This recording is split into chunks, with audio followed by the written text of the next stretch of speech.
어서 오세요. 32번째 글입니다. 이제 전투가 시작됩니다. 끝까지 지켜봐 주시고 성원해 주세요.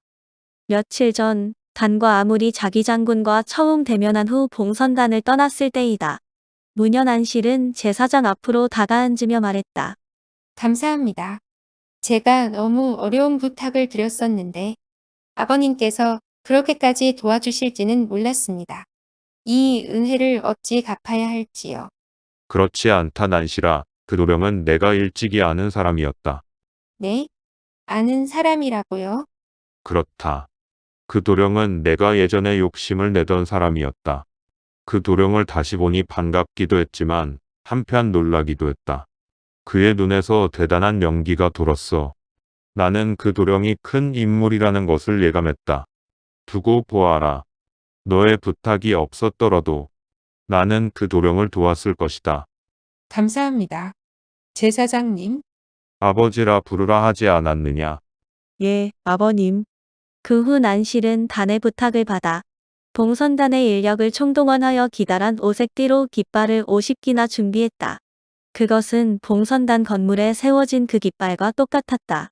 제사장은 자기 장군의 불같은 성격이 우려되고 전황도 궁금하여 단에게 깃발을 전할 겸 불편한 몸으로 목책에 누대까지 나왔던 것이었다. 그리고 군사 무천에게도 단을 도우라고 신신당부를 하였었다. 해가 서서히 기울고 있다. 마하나의 발지 장군은 저기 목책 밖으로 나와 적극적으로 맞대응해 오지 않는 한 높은 목책을 뚫고 들어가기는 어렵다고 생각했다. 갑자기 사방에서 깃발이 솟아오를 때는 오금이 저리기도 했다. 흔들리는 깃발은 마치 호랑이의 포효와 같았다. 불길한 예감이 들었다. 그의 자랑스러운 장창보병은 높은 목책 앞에서는 속수무책이었다. 군졸들도 너무 지쳐 있었다. 그래서 별도의 준비가 필요했다. 사다리를 준비하라. 마하나 병영은 사다리를 제작하기 위해 야영을 준비했다. 마하나 진영의 후방이다. 대나무 숲에서는 마하나의 병사들이 대나무를 잘라내고 저 나르느라 정신이 없다. 그들은 무엇보다도 사다리 제작이 급했다. 빛이 들지 않는 대숲의 어둠 속에서는 무거운 기운이 도사리고 있다. 온몸에 검댕을 칠하고 풀로 무섭게 위장을 한 귀신 형상. 돌격대원들이 그들을 지켜보고 있다. 두 눈을 번뜩이며 명령만을 기다리고 있다. 아재는 돌격대를 지휘하고 단은 하버니 노역자를, 아물은 마하나 포로였던 노역자를 각각 지휘하고 있다. 해질녘이 되자 맞바람이 거세게 불기 시작했다. 대나무 숲에서 귀신 같은 바람 소리가 피어나 마하나 진영으로 울려 퍼졌다. 바람 소리에 피리 소리가 섞여들었다. 신호가 떨어졌다. 돌격대가 그 바람보다 빠르게 적의 후미를 갈라나갔다. 더 빨리 진격하라. 미처 배지 못한 적군은 뒤에 맡기고 번개처럼 적진을 돌파하라. 마하나의 진용의 가장 훌륭한 대응은 유격이다. 돌격대는 바람처럼 빠르게 장작을 패듯 도끼를 휘두르며 적군을 가르고 지나갔다. 단의 장정들은 돌격대를 곧바로 뒤따르며 혼란에 빠진 적군을 낙엽을 쓸 듯 밀어가며 갈라진 적군의 틈새를 벌려갔다. 아물의 병사들은 후방에 격리된 적의 보급부대원을 재빠르게 포위해갔다. 그들은 예상한 대로 대다수가 마하나의 농어민들이 끌려온 것이다. 그들은 뿔뿔이 흩어지기도 하고 서로 뭉치기도 했지만 숫자가 많지 않아 아물은 50명의 병사로도 그들을 포위하고 차례차례 제압할 수 있었다. 아물이 외쳤다. 나는 아성 위두님의 아들 아물이다. 너희들은 오지에게 속아 반역 무리에 빠져들었다. 지금이라도 알아들었으면 속히 투항하라. 그들은 아물의 부대가 포위하자마자 무릎을 꿇고 투항해왔다. 투항하라. 우리는 마하나의 아성 위두님의 군대다. 우리에 반항하면 반역이다. 남은 보급부대원들도 주저없이 투항해왔다. 아성위두님 만세 아물도령 만세를 외치는 사람도 있었다. 투항한 병사들은 즉시 아물과 합심하여 또 다른 마하나 병사들을 포위하고 신속히 투항을 종용했다. 도망치던 병사들도 그들의 함성에 동요되어 다시 모여들기도 했다. 투항한 병사가 순식간에 100여 명 이상으로 불어났다. 사다리를 모두 회수하라. 식량을 모조리 회수하라. 서둘러라. 사다리와 식량 이외의 다른 물건들은 그냥 버려두어라. 대군을 위한 보급품인 만큼 그 양도 대단했다. 빨리 보급품을 옮겨라. 서둘러라. 아물은 많은 인력을 이용하여 보급품을 모조리 회수한 후 계곡의 비밀스런 침리에 감추고 많은 사다리로 울을 세우고 나뭇가지로 덮어 감쪽같이 숨겨버렸다. 단은 아재와 힘을 합하여 적의 후미를 역으로 치며 들어갔고 아물은 계속 포위된 적군을 아군으로 포섭해갔다. 얼마 후 마하나 장수 하나가 군졸들과 함께 포위되었다. 그 장수는 재빠르게 방어진을 펼쳤다. 창과 방패를 이용한 방어진은 아재로서도 쉽게 처리할 수 없었다. 수적으로도 아재가 열세였다. 아재가 마하나의 장수를 알아보고 외쳤다. 너희놈 고진아. 나를 알아보겠느냐. 나는 아성 위두님의 호위 대장 아재다. 수왕하라. 거진 장수가 다가오며 외쳤다. 나는 오직 오지 위두님을 따른다. 하버니의 정복이 바로 코앞에 있다. 허수아비 같은 놈아, 내 창을 받아라. 아재가 그를 향해 나아가자 마하나 병사들도 그를 알아보았을까? 병사들은 급히 방어진을 풀고 길을 열었다. 거진 장수는 아재의 한 칼에 목이 떨어졌다. 남은 병사들은 즉시 창을 내리고 투항했다. 마하나 본대에서 후방의 사태를 뒤늦게 알아차리고 진용을 가다듬고 후방으로 돌진해왔다. 어둠 속에서 수천에 달하는 그들의 발소리가 지축을 울려왔다. 단이 소리쳤다. 철수하라. 그들의 길을 열어주어라. 단의 전군은 투항한 병사를 합하여 이제 400명이 넘었지만 수천의 적군과 휘말리면 다음을 기약할 수가 없다. 갑자기 늘어난 병사들을 무질서 속에서 통솔할 수도 없다. 또 갓 투항한 병졸들은 극히 불안한 상태라 강한 군대에 다시 끌리게 마련이다. 그들을 다시 잃을 수도 있었다. 병사들은 지리에 익숙한 단의 군대를 따라 순식간에 어둠 속으로 사라졌다. 진용을 완벽히 갖추고 한 발 한 발 추격해오는 마하나 군의 느린 행보로는 사라진 적군을 도저히 추격할 수 없었다. 당연히 있어야 할 보급부대와 보급품이 모조리 사라졌다. 보급품이 없이는 당장 전투를 계속 이어갈 수가 없다. 그들은 하는 수 없이 밤길을 걸으며 20여리를 후퇴할 수밖에 없었다. 다음 날 영락골 목책 위에서는 경축의 행사가 열렸다. 수천의 적군이 하루를 못 견디고 멀리 철수해버린 것이다. 뒤늦게 하버니의 위두 이룽이 아픈 몸을 이끌고 이곳까지 왕림하여 승전을 축하했다. 참으로 대단하오. 단 100여 명의 군대로 수천의 적군을 물리쳤다니 이런 기적이 또 있겠소. 더구나 그 병사들은 정규군이 아니었다면서요. 위두 이룽은 제사장을 돌아보며 기쁨을 감추지 못했다. 위두는 단을 불러 그에게 즉석에서 마하나의 제2장군으로 임명했다. 아달과 아재에게도 장수 자격을 수여했다. 아니 됩니다. 저 공자는 아직 믿을 수 없습니다. 통나무나 나르던 누역자입니다. 자기 장군이 이 일을 달고 나섰다. 단공자가 장군이 되면 자신과 대등한 신분이 될 뿐만 아니라 앞으로 자신의 입지가 매우 좁아지는 것이다. 무슨 소리를 하는 게요. 이번 승전 하나로 그의 모든 게 증명되었소. 그보다 확실한 게 어디 있소. 제사장이 거들고 나섰다. 벌써 단 장군을 견제하는 건가? 자기 장군, 위두 이룽이 한마디로 쐐기를 박아버렸다. 자기 장군의 얼굴이 흑색으로 변했다. 내가 단 장군에게 줄 선물을 가져왔지요. 위두가 준비된 비단볼을 풀었다. 청동검과 활이었다. 단은 너무 기뻤다.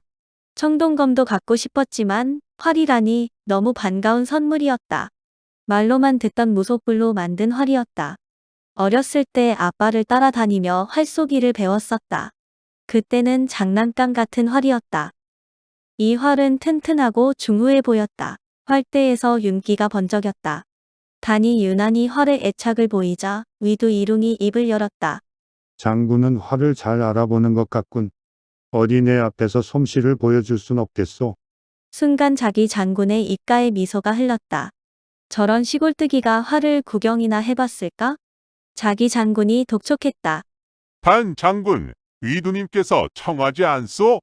한번 솜씨를 보여주시오. 단은 하는 수 없이 활을 들었다. 저쪽 망루를 맞추어 보는 게 좋을 듯하오. 자기 장군은 비웃음을 입가에 흘리며 말했다. 망루가 아니라 망루의 맨 앞 기둥을 맞추어 볼까 합니다. 아니, 막루도 먼 거리인데 그 좁은 기둥을 맞출 수 있다는 말이오. 위두가 놀라며 물었다.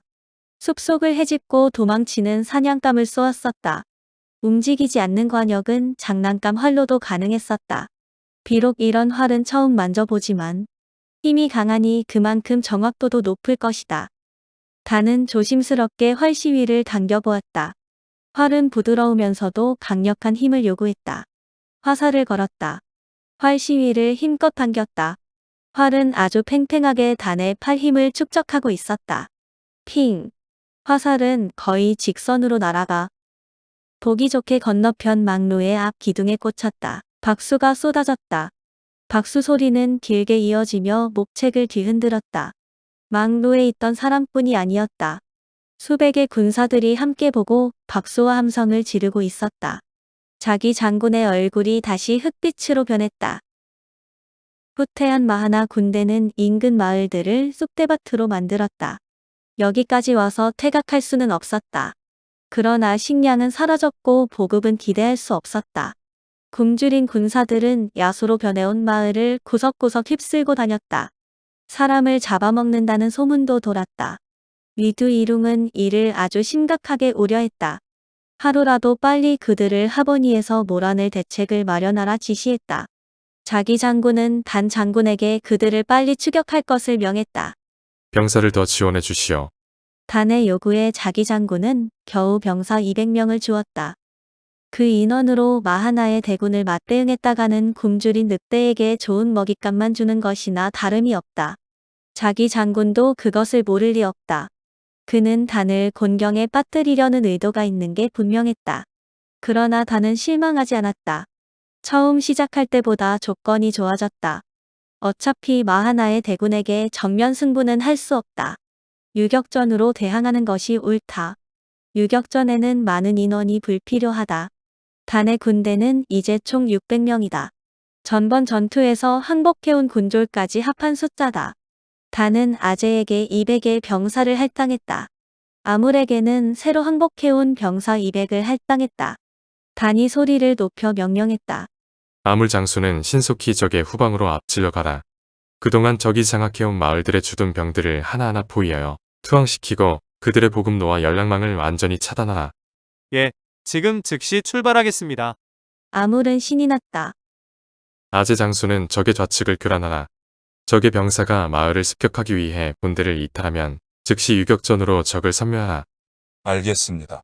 그리고 자신은 새로 배당된 마하나 병사 200을 맡았다.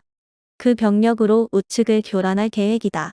그러나 새로 받은 병사들은 전투 경험도 없고 특히 전투에 필수적으로 요구되는 단결력이 없었다. 대단히 걱정스러운 군대였다.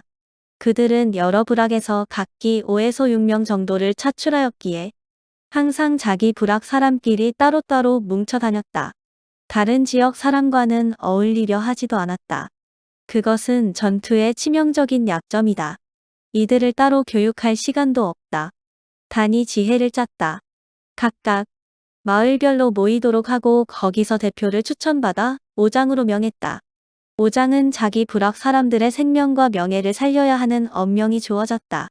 다시 오장 5명을 10장으로 하여금 통제토록 했다. 또한 4명의 10장을 불곰에게 통제토록 지명했다. 불곰은 100장인 셈이다. 또 다른 100장은 도끼 장수였던 건에게 지명했다.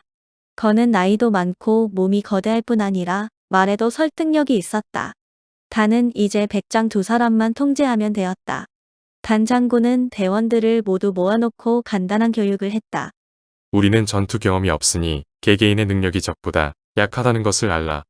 그러나 약한 것도 속도를 지니면 강한 것을 얼마든지 뚫을 수 있다. 우리는 이곳의 지리에 익숙하다. 그 익숙함에 속도를 더하면 우리는 적보다 훨씬 강해진다. 오장들은 이를 명심하라. 10장의 지휘에 따라 자기 부락의 명예를 걸고 동료와 한 몸이 되어 번개처럼 적을 치고 빠져라.